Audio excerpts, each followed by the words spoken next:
आज डीएलएड चतुर्थ सेमेस्टर के मैथमेटिक्स इस क्लास में आज हम लोग खासतौर पे पढ़ेंगे माध्यिका क्या है, बहुलक क्या है, माध्यिका की विशेषता क्या है, बहुलक की क्या विशेषताएं हैं, माध्यिका बहुलक के गुण और दोष क्या है।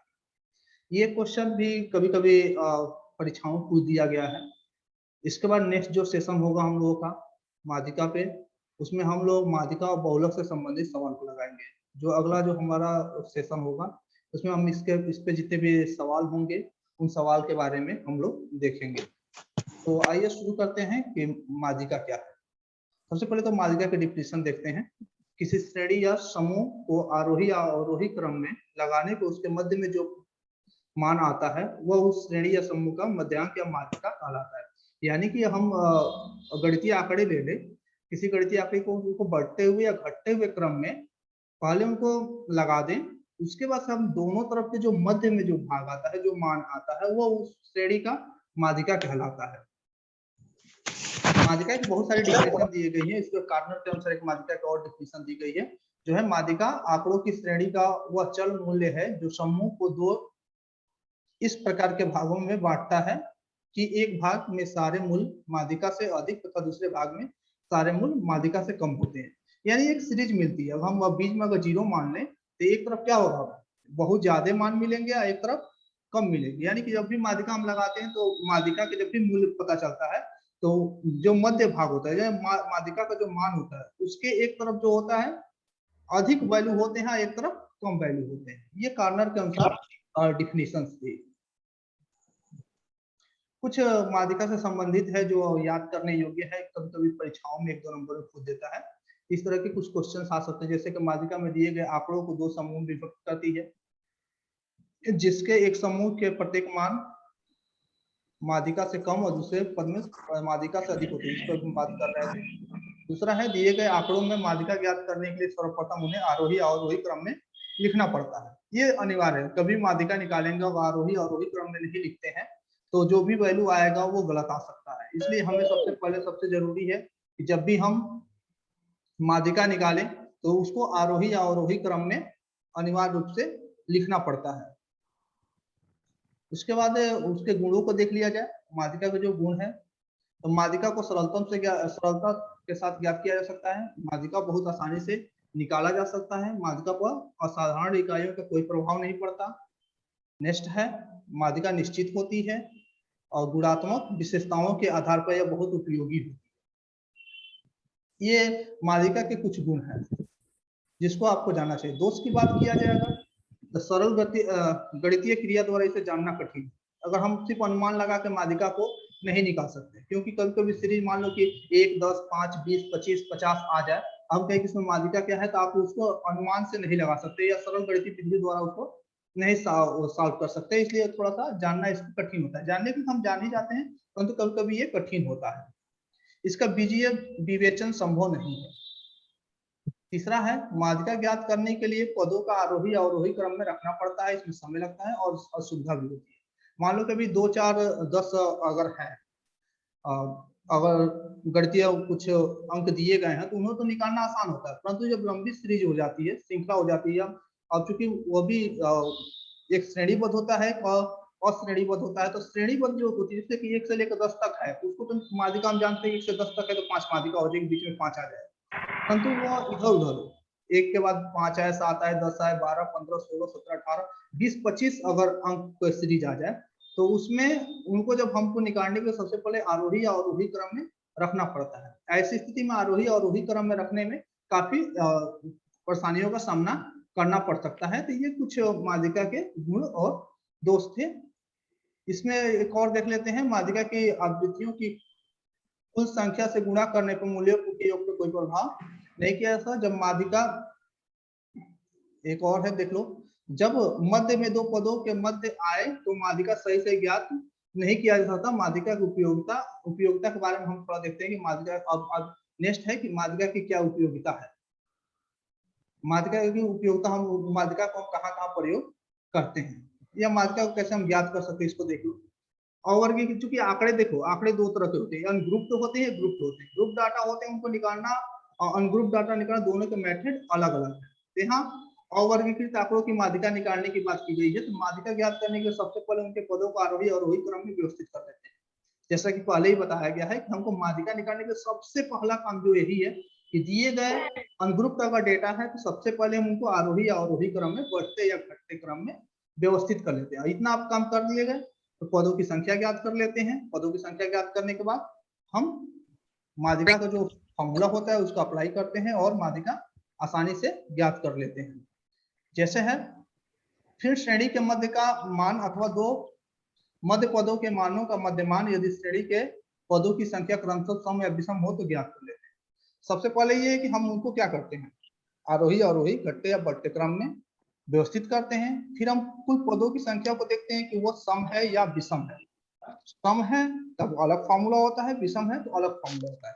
यदि अगर हम अवर्गीकृत आंकड़े हैं वो क्या है, विषम असतत हो तो पदों की संख्या मान लो कि n है, n क्या हो, विषम यानी कि 3 हो 5 हो 7 हो 11 13 ऐसे आए अगर विषम संख्या यानी कि ऐसी संख्याएं जो 2 से विभाजित ना हो पाती हो, अगर उनका नंबर ऐसे आता है तो हम क्या करते हैं, उनके लिए एक अलग फॉर्मूला होता है, उस फॉर्मूले का हम प्रयोग करते हैं। वो फॉर्मूला है माध्यिका निकालने के लिए, माध्यिका इक्वल होता है n+1/2 पद का मान, जहां n एक विषम संख्या है।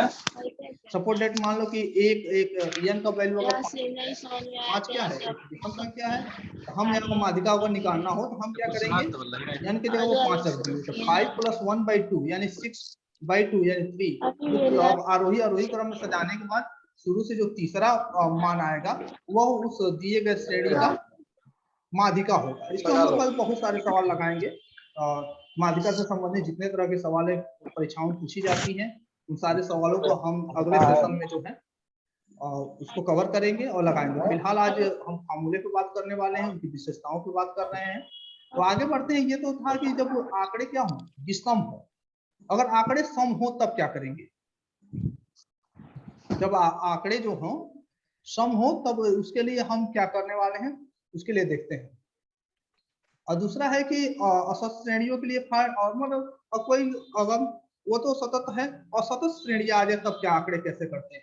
यदि आंकड़े के पदों का मान सम हो तो सबसे पहले श्रेणी के पदों को आरोही क्रम में रखकर उनकी संचयी बारंबारता ज्ञात कर लेते हैं, उनके मध्य पद ज्ञात करते हैं। दो चीजें हैं यहाँ ध्यान देने वाली बात है कि श्रेणियों की बात में चलिए आगे इसको देखते हैं। और सम हो तो उसको निकालने के लिए हम क्या करते हैं कि यहाँ माध्यिका जो होता है वो निकालते हैं n/2 पद का मान और n/2 प्लस वे पद का मान बटा 2।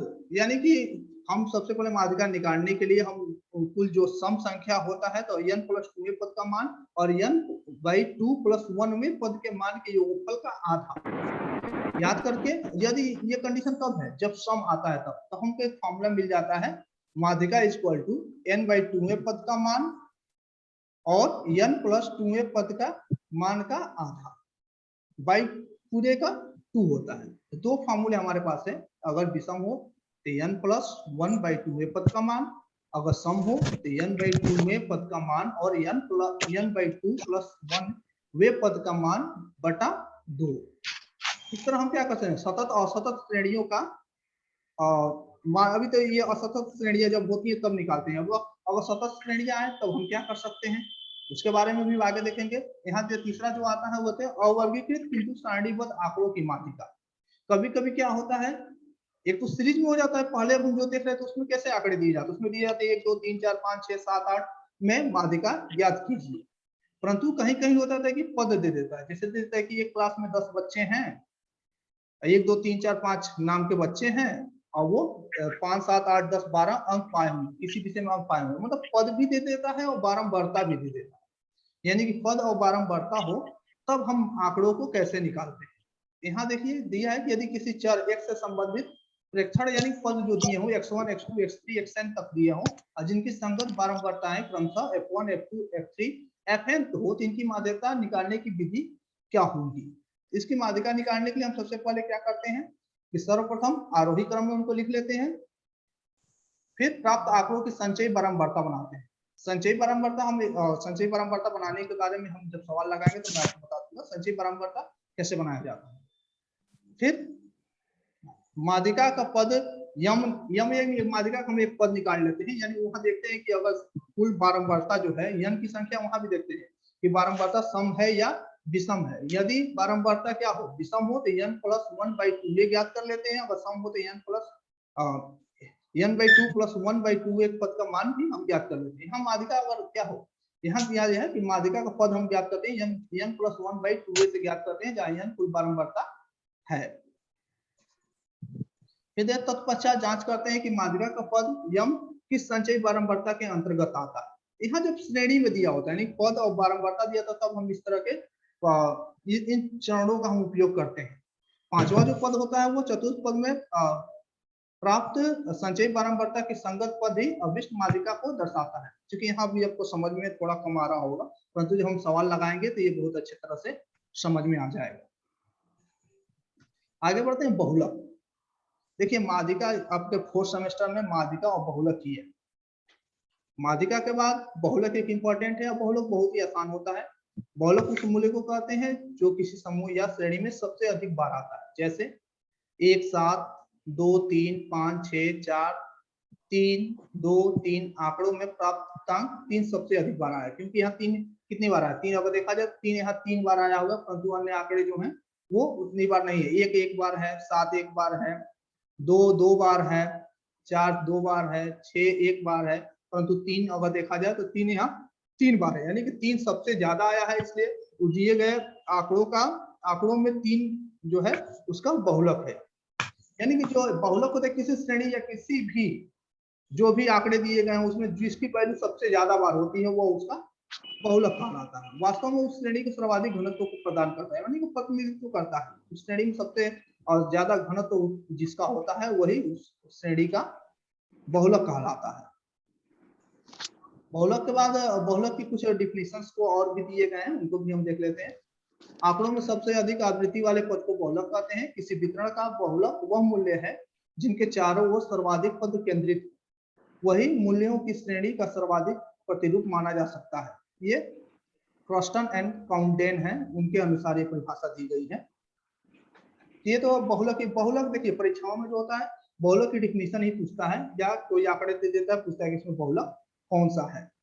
एक क्वेश्चन जरूर बहुलक से होता है। तो बहुलक के कभी पूछ देते हैं बहुलक का गुण बताइए या बहुलक के दोष बताइए, बहुलक की क्या उपयोगिता है। तो बहुलक का ये गुण को देख लेते थोड़ा। बहुलक को ज्ञात करना बहुत सरल होता है, क्योंकि हम आंकड़े को देख के बता सकते हैं कि कौन सा सबसे ज्यादा बार आया है, इसलिए बहुलक ज्ञात करना बहुत ही आसान होता है। दूसरा है साधारणतः इकाइयों का बहुलक पर कोई प्रभाव नहीं पड़ता। असाधारण इकाइयों को बहुलक पर कोई प्रभाव नहीं पड़ता, और देव निर्देशन द्वारा चाहे जितनी बार न्यायादर्श किया जाए बहुलक का मान समान आए। यानी सैंपलिंग की बात हो रही है, यहाँ सैंपलिंग कितनी बार भी किया जाए बहुलक का मान हमेशा समान होता है, क्योंकि आंकड़े में जिसकी संख्या सबसे ज्यादा होती है वही उसका बहुलक होता है। यह सबसे अधिक घनत्व वाला बिंदु होता है, यानी कोई आंकड़ा दिया होता है उसमें सबसे अधिक बार यही आया होता है, इसलिए बहुलक के ये खास गुण है। बहुलक निकालने के लिए सभी पदों की आवृत्ति की जानकारी की आवश्यकता होती है। अब बात करते हैं कि इसके दोष की अगर बात किया जाए, इसका बीजीय विवेचना संभव नहीं है। इसको मतलब बीजगणित के अनुसार इसको जानना बहुत ही कठिन है।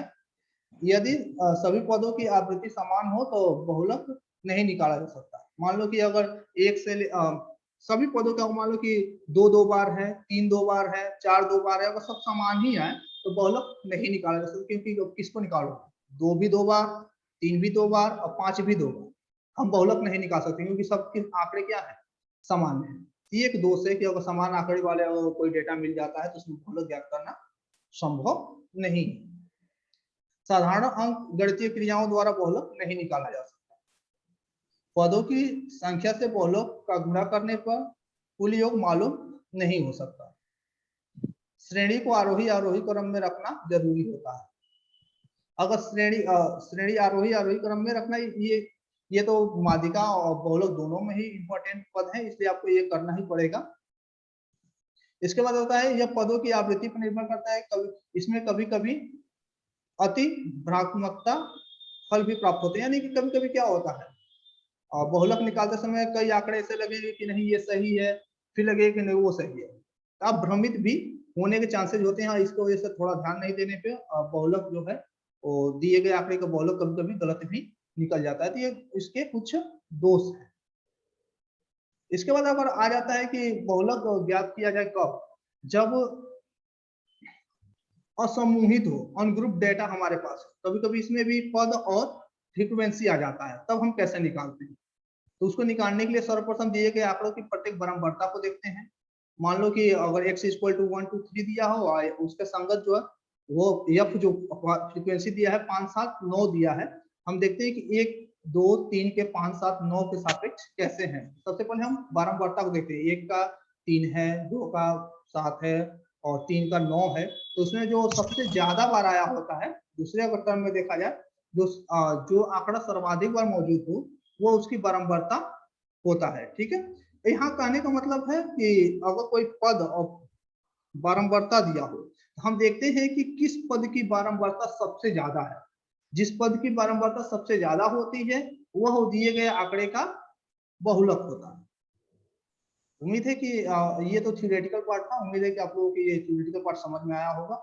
नेक्स्ट जो हम लोग की क्लास होगी उस क्लास में हम लोग बात करेंगे कि इस पे सवाल कैसे लगाए जाते हैं, क्योंकि फोर्थ सेमेस्टर में आपको बस यही है, माध्यिका और बहुलक। तो माध्यिका बहुलक में बहुत सारे सवाल